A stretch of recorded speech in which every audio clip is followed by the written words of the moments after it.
All right, y'all, it's been a wacky week. Super wacky week on my end. I was on call for work this week. It was pretty much a disaster. Last night, I had a video planned out that I was going to shoot in regards to the Arkansas revenue and creative ways that we could raise money and really kind of elevate this football program, and where Arkansas as a program kind of sits among some of its peers in the SEC. I was trying to compare it most notably with Alabama. I know that seems a little bit crazy, but honestly, once you see the numbers, it'll start to make sense why uh, being able to, lump them in together would kind of be similar. So I'm super excited about. I'm going to drop that video tomorrow, so I'm super excited about that. Tonight, we're just going to kind of kick it a little bit. We're going to talk about Jordan Smith Jr. committing to the Razorbacks today. That was a really big time get. Let me see if I can't pull up that page real quick. Hold on one second. So there we go. So yeah, the number 2 prospect in the entire nation committed to John Calipari today. And there was this prevailing rumor online that he was either going to go to Kentucky or Duke, and that had been that way for a few months leading up until a few weeks ago. And then Arkansas really kind of turned the page on that. Can you blame him? Obviously Duke did not prioritize this player like they should have. This is a person that's really a kind of a generational talent. Number one, he's the second-rated player in the entire nation. So if there's a team out there saying, "Oh, well, we didn't want this player," they're lying. It's a bunch of crap.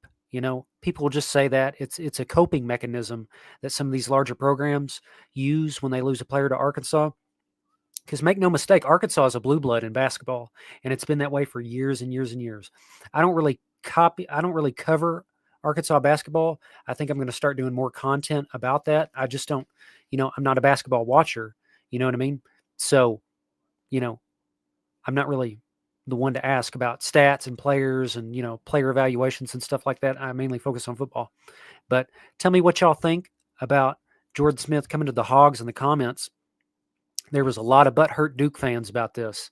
A lot of people online were just going crazy, most notably on Twitter. I know there was a few funny reactions. I would bring them up, but we've got to go through a few things first.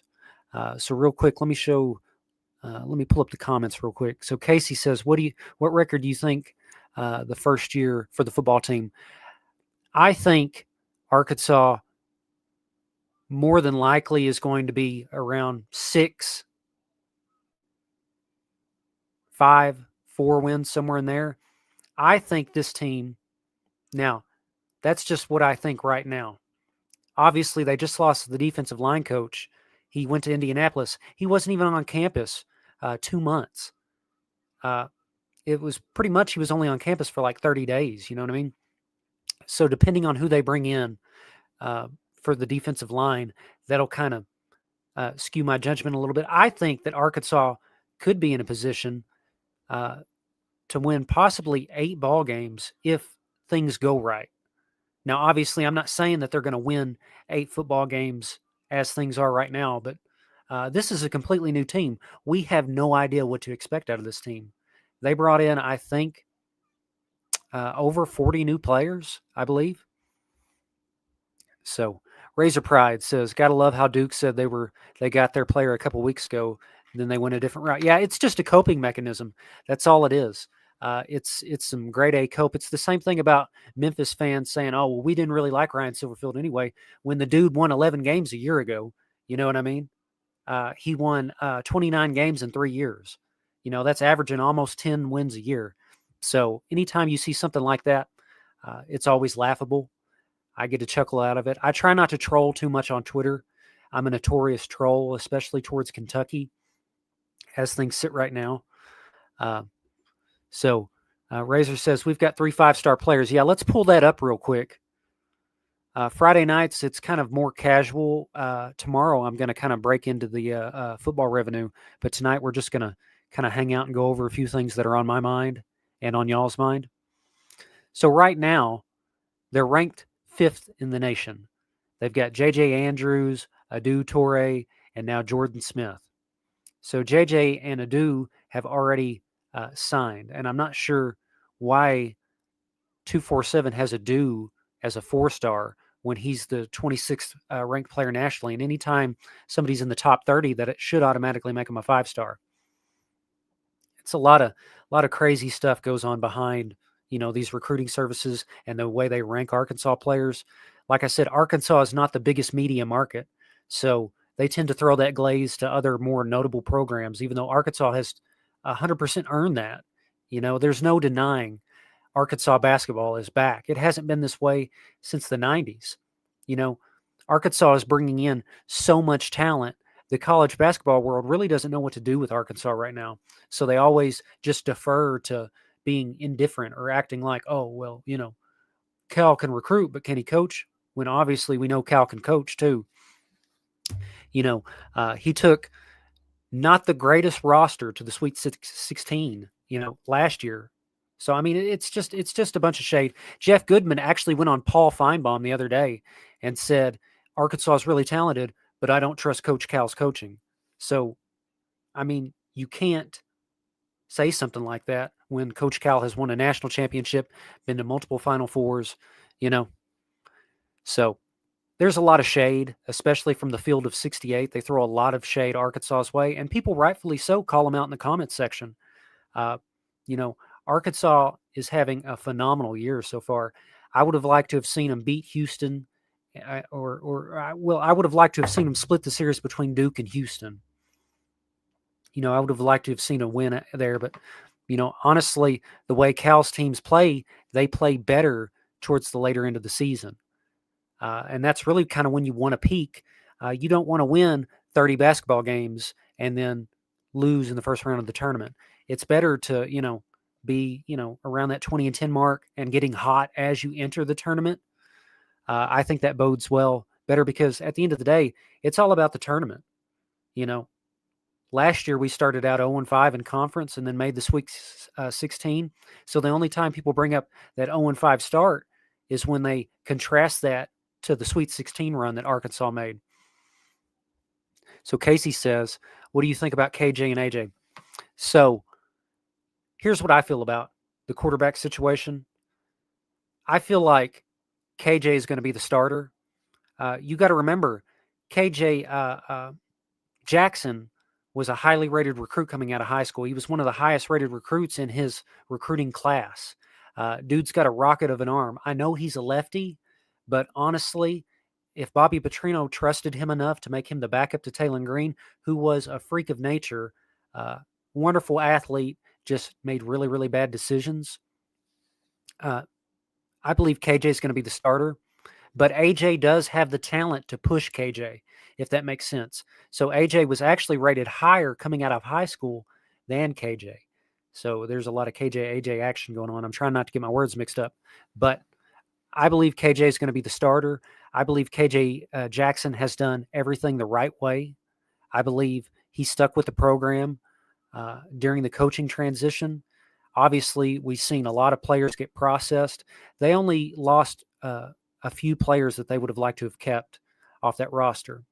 If anything, it just goes to show you Sam Pittman and Bobby Petrino and even Travis Williams to an extent, even though Travis Williams is really kind of low on my list of people who I respect right now. They had the ability to, evaluate talent this previous year. They had 6 players in the Senior Bowl. They've got 6 players going to the Combine. For comparison, Indiana has 9 players going to the Combine. So this Arkansas football team, and obviously they went 2-10, but they were super, super close. They were in just about every ball game except the Notre Dame game and the Texas game. I don't believe that they could have beaten Texas, but they had chances to beat Texas. It's never like they were always out of that game. They really didn't get out of it till the third quarter, But if Travis Williams had upheld his end of the deal and actually coached the defense properly, this season could have been completely different. I think Arkansas Quant, he's a numbers guy. I think he's an architect that lives in New York, but he always does a bunch of number crunching for the Arkansas Razorbacks. Statistically, we were closer to 10-2 than we were 2-10. from a number standpoint. Now let that sink in. If a few things had went Arkansas's way, Arkansas could have possibly went to the playoffs last year, even though there was a big talent deficit on the defense. We just needed a middle of the pack defense because our offense had enough firepower to go toe to toe with anybody.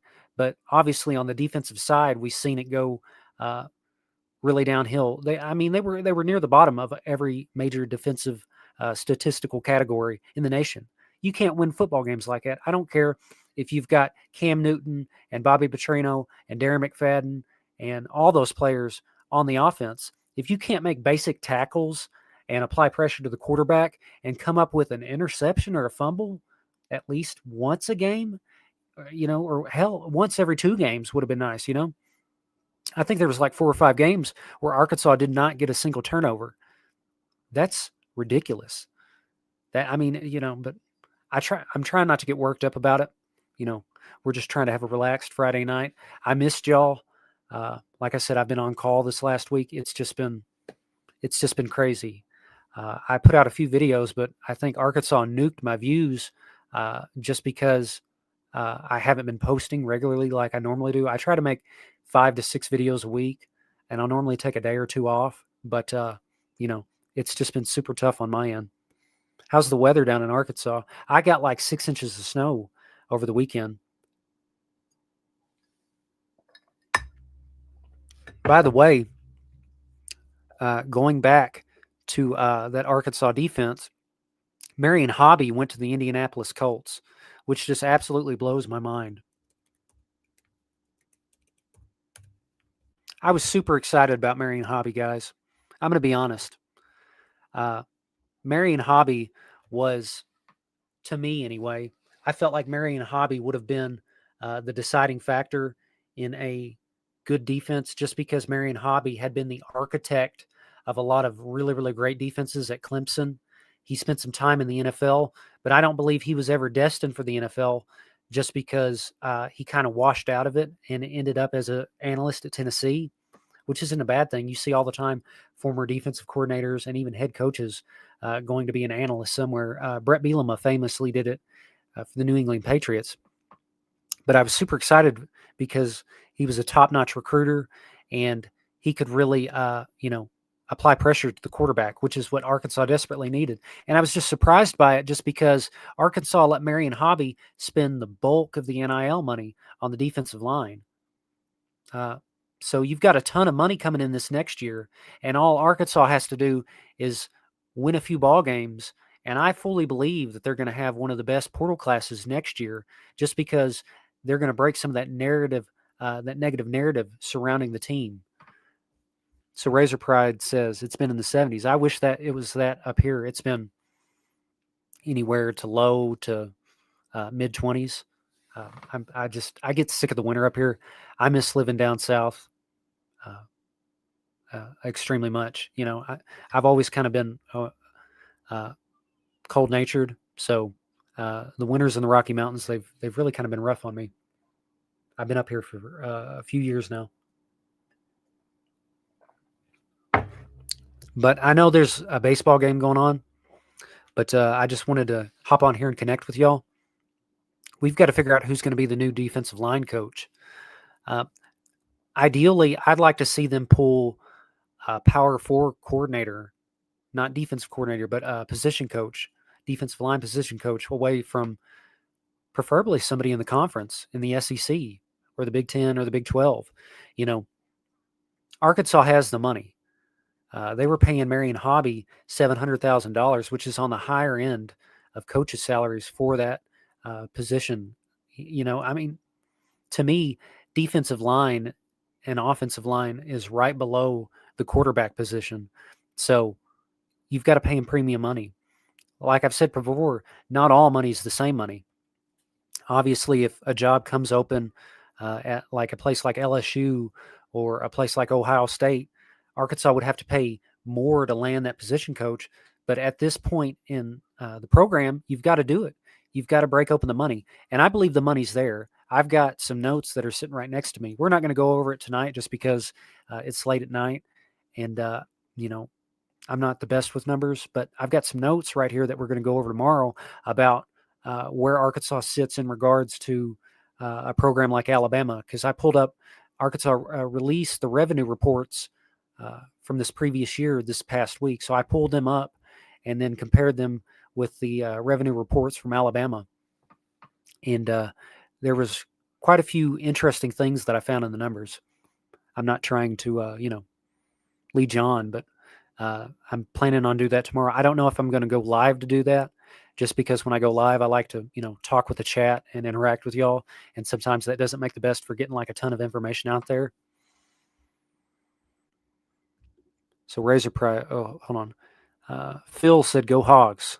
Woo pig suey, brother. Woo pig. Razor Pride says, we have one that came from the NFL. Silverfield said he can handle that, but also said they might hire someone to replace him, but it would have to be the right one. Yeah, he said that on Chuck and Bo. I listened to that. I get fired up every time Silverfield talks on like a radio or an interview. He's just got so much energy. And coming from Sam Pittman, I mean, that just fires me up, Casey asked, what time tomorrow? I'm planning on doing that. Probably, I live an hour ahead of y'all. I'm in the Mountain Time Zone, so right now it's 9:30, and I know it's 10:30 back in Arkansas. I plan on doing that around noon my time, so anywhere in between 1 and 3 is usually when I like to try to go live on the weekends. By the way, if you haven't subscribed yet, go ahead and subscribe. I'm almost at 1,000 subscribers. It's just me that does this. I edit the videos. I make the thumbnails. I know my thumbnails aren't the best. I write the descriptions. I gather the information. So I'm just in this for the likes and the subs. I'm not trying to sell you anything. I've had a few people come up to me and want to advertise stuff, but I'm not going to advertise sports gambling. That's never, I'm 100% against sports gambling in college. I don't care if you do it in the pros. I don't really care about professional football. Can I say that without getting canceled? You know what I mean? But, college football, I don't believe you should be able to do prop bets for college football at all. You know what I mean? So, I mean, basically, it's just a one-man show here.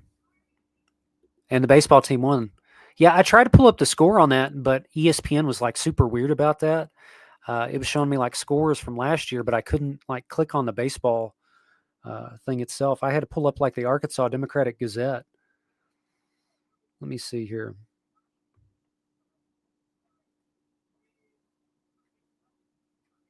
I'm trying to pull up the score real quick. If you know the score, put it in the comments.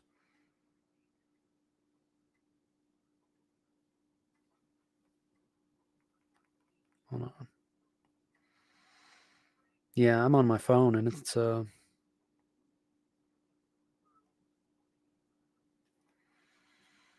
let's see, it says Arkansas 12, Oklahoma State 2. Yeah, Arkansas baseball is going to have a monster year this next year. It's really, really going to be impressive. I think this is going to be one of Dave Van Horn's more underrated teams. They don't really have the star power like they did last year, but from what I've gathered, this might be a better baseball team, if that makes sense, just as far as them playing together as a unit. Unskilled Labor says, love the show. Hey, and Unskilled Labor has been with this show a while. I think he was one of the first people that ever subscribed to this channel. Patrick says, keep up the good work. Casey says 16-2. Yeah, I would stream some of those games, but I just, I'm not, I have to pay for some of that, and I kind of get in trouble for spending a lot of money, you know what I mean, on stuff. I try to take the free account on anything I get. I don't know if any of y'all are the same way. Free trials and stuff like that. Sometimes I goof up and I forget to cancel. I got YouTube TV one time, and it literally almost took an act of Congress to cancel that subscription. I know I'm saying that on YouTube, but I mean, it was just one of the worst experiences of my life. But, to get back on topic real quick, I want to go to Hog Sports. Let me go up here.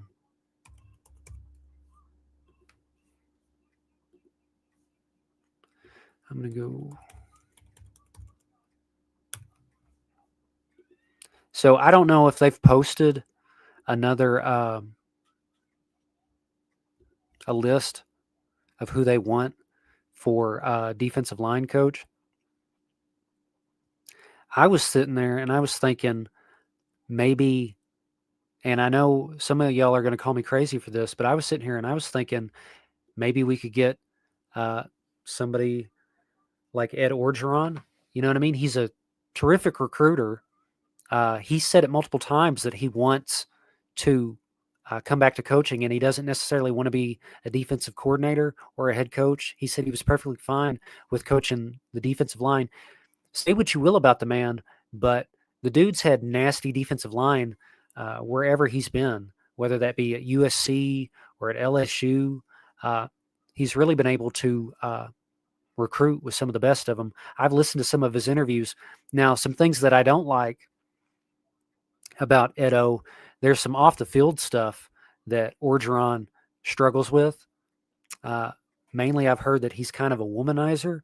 Now, I don't know if that's changed since he's gotten married, but there was a couple rumors floating around about he hit on a pregnant lady at a gas station down there at Baton Rouge, and apparently the pregnant lady was like a board of trustees wife or daughter or something like that. Somehow it got back to the university, and it really blew up in Coach O's face. But there's no denying his ability to bring in top end talent and coach him up. And Arkansas desperately needs a recruiter that can go in there and go into schools in Georgia and Alabama that can pull some of those 4 and 5-star defensive linemen out of the high school ranks, because defensive linemen in the transfer portal are just way too expensive. I've heard some crazy numbers for defensive linemen that I'm just sitting there and I'm like, that's almost starting quarterback money. You know what I mean? The quarterback and the defensive line market is just way, way overinflated. And something's got to give. I know there was a bill that was introduced by a senator. I seen it on Twitter about, it was something like Save College Sports Act or something like that. I'm going to see if I can't pull that up real quick.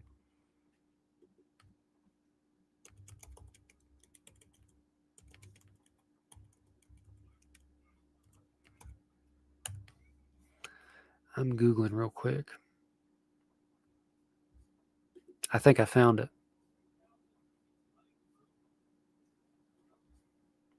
All right, I got it pulled up. I'm going to pull it up right here. So this is the Save College Sports Act. Let me see here.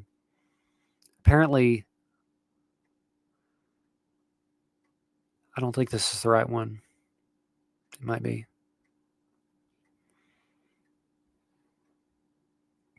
It says first ever national rights and protections for student athletes. Grants them the right to their NIL. It says a 10-year scholarship guarantee. Division I schools, 5 years of post-eligibility medical coverage for injuries. So that's like health insurance. NIL contract requirements that protect student athletes. Pooling media rights. Crackdown on bad agents. No more collectives. Strong revenue share cap. Because that's what schools like Texas Tech are doing.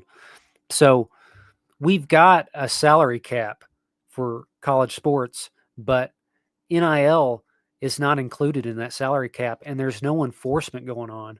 So schools technically aren't supposed to be allowed to spend over $20.5 million for all of their sports on campus. But reports came out that Texas Tech spent $30 million on their roster this year. And I'm sitting there and I'm thinking, I'm like, we're supposed to have a governing body that prevents stuff like that, but everybody's just breaking the rules, you know? I mean, we've seen it all over college sports with the Charles Bediako case and the sham that was the Trinidad Chambliss case. Patrick says the NFL is better when it comes to their rules and regulations and salary caps and contracts. I don't like the NFL anymore. College sports is the wild, wild west. Yeah, I quit watching the NFL in like 2018, 2019. I just got bored with it. You know what I mean? But I've always had a strong passion for college football. But you know, it's starting to kind of be an abusive relationship. You know what I mean? Just because, we as the fans, uh, we don't even really have a chance to like connect with these players that are coming in. A lot of these players, they're only coming in for a year, and then they're going to go and re-enter the portal and try to get more money. I can't blame the kids necessarily for wanting more money, but what I can blame is, uh, this corrupt system that we've got. Just because people used to, you know, the NCAA would come in and you would get punished for having a cookout and not telling the NCAA about it. And now, we literally have schools taking the NCAA to court just so a 25-year-old kid or grown man can play with 18, 19, and 20-year-old kids. You know what I mean? That's the part of it I don't like. I don't like players that know they don't have any eligibility, people that know they have exhausted that eligibility. I don't like them saying, no, I'm just going to keep playing, because you've got high school kids, which is what the sport's technically supposed to, be about. You know what I mean? Uh, you're supposed to want the best high school kids to come in and play big time football or big time baseball, big time basketball, whatever, you know? So when you've got literally grown men sitting here and abusing the system, that's what rubs me wrong. You know, the stuff that came out with Alabama and Charles Bediako, I could have just, if I could have met some of the people on Twitter that are like, I'm so proud of Alabama and I'm so proud of Charles Bediako, we probably would have had a very strong discussion about it in person, and they probably wouldn't have liked me, just because it's so stupid. You know what I mean? Like, it's just one of those things where you're like, this is so against common sense and decency and what's right. Like, this thought would have never even came in my mind. Like, hey, you know what we should do? We should go get a professional basketball player that's been out of college sports for 3 years, and we should go sign him and put him in our jersey, let him wear the Alabama jersey, and put him on the court with other kids that are doing it the right way. You know what I mean? That's what rubs me the wrong way. And, just like with Joey Aguilar, dude has played 7 years of college football. And now they're sitting here and they're strong arming the NCAA and saying, that's not enough. We need more years. We need more eligibility. We need more time. We need to break more rules. We need to burn more bridges. You know what I mean? And that's what irks me. It's just that these schools like Tennessee and Alabama and Ole Miss, they're saying, we're just going to do whatever we want. And then the rest of us, schools like Arkansas, or even a place like Mizzou, even though, Drinkowitz is a little bit dirty, but I'm just using them as, kind of a vague example. Places like that, we're just sitting here from the sidelines and like, is a grown-up going to show up? Is the teacher going to come back in the classroom? Is something going to happen? You know what I mean? Because somebody's hand needs smacked over this. Because if you start letting schools think that anytime they have a disagreement, oh, we'll just take the NCAA to court and get a restraining order and then just do whatever we want, we can't function as a sport, as a group, as a collective like that. It's the point now where it's just so frustrating for me, because I sit here and I go through all the headlines. I see the same news y'all do. You know what I mean? And that's what frustrates me about it. I just, and I know y'all are sick of it too. The stuff that happened with Trinidad Chambliss, that should never happen. Trinidad Chambliss played college football. All this bull crap about tonsillitis, you're crazy if you don't think they didn't have people go back and fix the books for that. You know what I'm saying? He never got a medical red shirt because he never applied for it, just because it wasn't that big of a deal. And now all of a sudden, since, he's this hot new quarterback and he took Ole Miss to the playoffs last year, he's wanting to come back. And he's been in college since, I think, 2019. You know what I mean? All these people have been in college since before COVID, and that's the frustrating part about it. I just don't have any respect for that. I don't have any type of admiration for situations like that, just because you know it's against the rules. The schools know it's against the rules. Everybody knows it's against the rules, and you're just going, I'm going to do what I want. You know, uh, I don't know where all of this is going as far as where we are as a sport. I would like to believe that Congress would do something, but I'm not naive enough to believe that, if that makes sense. You know what I mean? I would like for Congress to say, you can only play 5 years. Uh, you can only spend this much amount of money on your roster. You can only sign these many kids. You know what I mean? But I, you know, I wouldn't hold my breath about it. You know, Patrick says the start of the portal NIL era screwed college sports. It even played into college teams not being good because of no retention. It may have did Pittman in. Yeah, there was a big shift in college football, and I feel bad for Sam Pittman just because Sam Pittman probably could have won. I'm gonna be careful on how I try to word this, because I don't. Sam Pittman won 9 football games at Arkansas, a career offensive line coach. I don't believe Sam Pittman should have been the Arkansas head football coach. I grew up with coaches like Houston Nutt and Bobby Petrino and Brett Bielema. So even Chad Morris was kind of a hot name in the coaching ranks. But I grew up where you had these big name football coaches coming into Arkansas. You know, I believe Bobby Petrino could have possibly won a national championship. He was fairly close. A lot of people don't realize how close Arkansas was back in those days.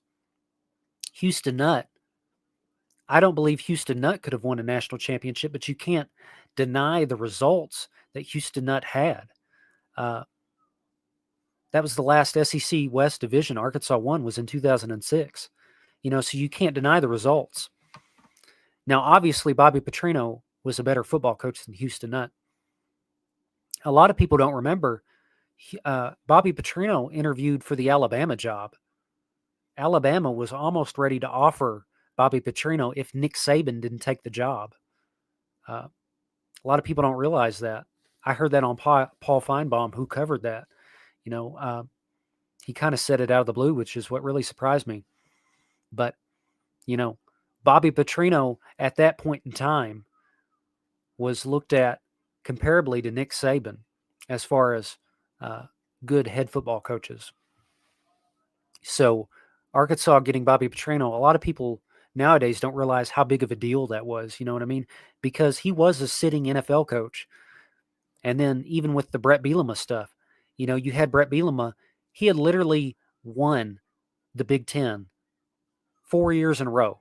So you had a football coach at a program like Wisconsin winning Big Ten championships, going to the Rose Bowl, and then Arkansas hires him away.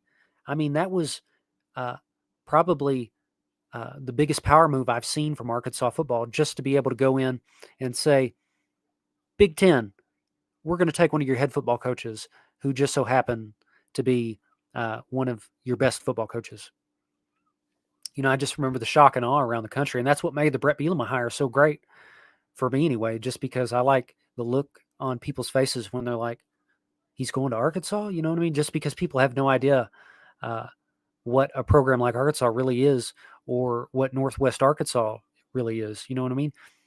A lot of people have no idea Northwest Arkansas is quietly becoming one of the largest metropolitan areas in the Mid-South. Northwest Arkansas is projected to have 1 million residents by 2040. And most people don't know that, unless you live in Arkansas. You really have no idea the amount of, potential that a place like Arkansas has. So right now there's this narrative going around that you can't win at Arkansas, but people my age and older know that you can win. There's a generation older than me that's seen Arkansas win a national championship. Technically, Arkansas has won 2 national championships. They just haven't claimed the 1977 championship like Auburn did this past year, but they were awarded a national championship. They just haven't claimed it. It was the year I think they took They blew out Oklahoma in the Orange Bowl with Lou Holtz. And, Danny Ford won a national championship at Clemson, so he wasn't a slouch either. So you've got this good pedigree of head coaches going to a place like Arkansas, who a few years ago was right up there with Auburn. There was a structure to the SEC where you had a school like Alabama and Florida, and then under that was Tennessee and Auburn and Arkansas. You know what I mean? Just because, those schools were the schools that won the most. I mean, Ole Miss and Mississippi State, Vanderbilt, South Carolina, they were never on Arkansas's level. And that's what makes what's going on today just sting a little bit more, just because, and I try to defend Arkansas every chance I get in the comments section. Anytime some idiot is like, oh, Arkansas doesn't belong in the SEC, I'm like, but Arkansas has won in the SEC. They won in the SEC. Yeah, dummy. They've won in the SEC. They've won 4 division titles, which is more than, I think, like 10 other SEC schools. You know what I'm saying? So the potential is there.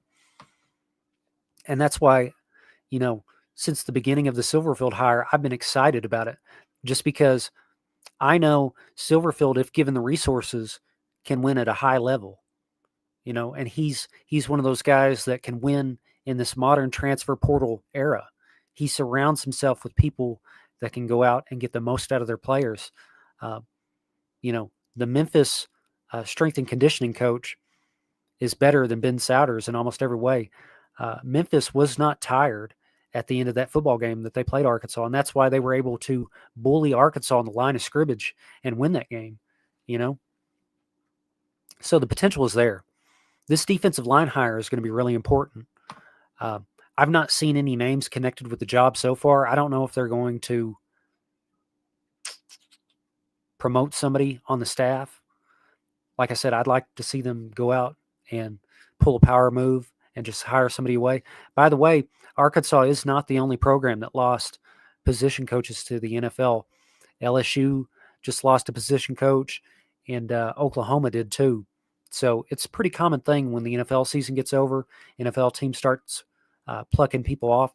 And right now, people want to go to the NFL. You can make more money in college. Marion Hobby is taking a pay cut to go to Indianapolis. Make no mistake. You know what I mean? It's just the chaos that's in college sports right now. We've really got to rein it in. But I think for tonight, I've covered just about everything I want to cover. If y'all got any questions or comments for me, like I said, I've got a ton of stuff that I've written down this week. I planned on dropping the video yesterday, but I've got a ton of stuff written down over the revenue that they brought in this year. And they just recently announced that they're doing concerts in the football stadium. So if, that's something y'all are interested in, I am dropping that video tomorrow. But anyway, I'm going to wait a minute. If y'all, like I said, if y'all got any questions or comments for me. By the way, if you haven't subscribed, make sure you're subscribed. YouTube is not promoting Arkansas creators for some reason. It's really crazy. I'm not the only one that's been having this problem.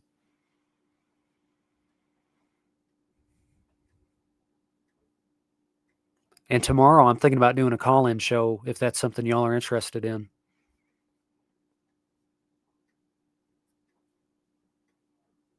All right. Well, anyway, great video. Casey says, go Hogs. Woo Pig Sui. I appreciate each and every one of y'all that clicked on the video. I'm fixing to shower up, call her a night. I haven't even had a chance to take a shower. So I will catch y'all tomorrow. Thanks.